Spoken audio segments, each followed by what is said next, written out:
Kasih karunia dan damai sejahtera dari Allah Bapa kita dan dari anaknya Tuhan Yesus Kristus menyertai kamu sekalian. Amin. Shalom, saudara-saudari, sahabatku yang terkasih di dalam nama Tuhan Yesus.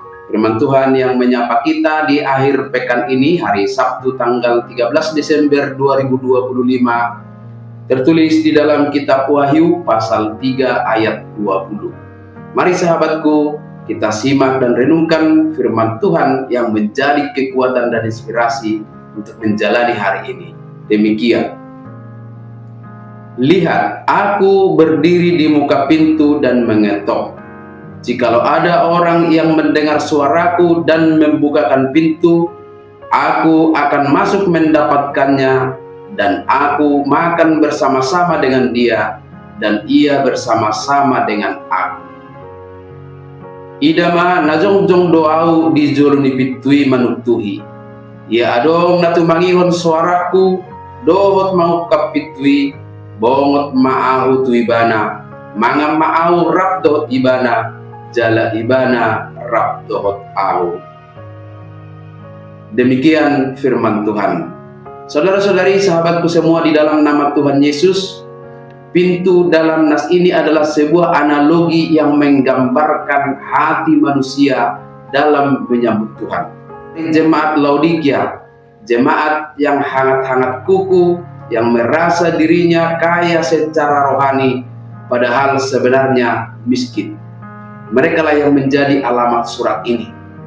Namun dalam kondisi seperti itu, Tuhan kita datang bukan untuk menghukum terlebih dahulu.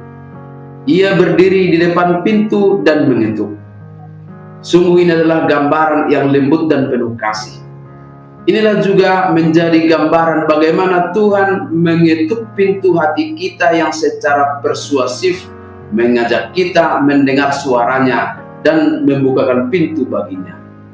Maka dia akan masuk mendapatkan kita dan akan makan bersama-sama dengan kita, menikmati suasana surgawi. Yesus tidak menerobos pintu hati kita, tentu karena dia menghargai kehendak bebas kita. Ia menunggu dengan kesabaran, bahkan ketika kita membiarkan dia berdiri terus di luar di depan pintu. Ada banyak cara Tuhan mengetuk hati kita, dan ketukan itu tidak selalu terdengar dalam bentuk suara literal. Seringkali ketukan itu hadir melalui teguran firman Tuhan, melalui situasi hidup yang membuat kita harus merenung, melalui nasihat seseorang yang mengasihi kita, lewat kegelisahan hati karena sudah melakukan dosa, melalui duka cita oleh karena ditinggalkan orang tercinta, juga melalui pergumulan yang membuat kita mencari dia, dan berbagai bencana yang menerpa hidup kita. Maka dalam semua keadaan itu, Yesus datang mengetuk, bukan untuk menakut-nakuti, tetapi untuk menyembuhkan dan memulihkan. Sahabatku semua, dalam berbagai ilustrasi lukisan Yesus mengetuk pintu, terlihat bahwa di daun pintu itu tidak ada gagang sebagai alat untuk mendorong atau menarik, yang menggambarkan bahwa tanggung jawab membuka pintu itu ada pada kita.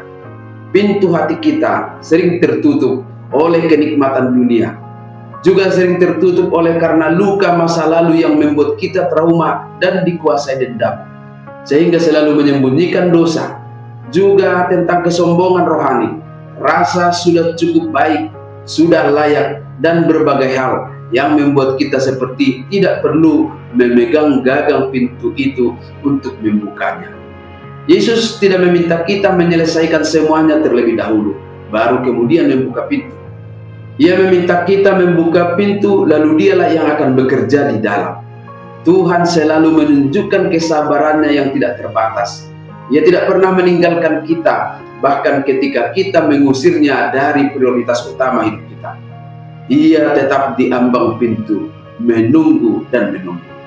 Maka sahabatku semua, selagi Tuhan kita masih menunggu, mari bukakan hati untuk menerima pertolongannya dan pemulihan dalam hidup kita dari kasih dan kemurahan-Nya. Amin. Selamat berakhir pekan, selamat beraktivitas. Tuhan memberkati.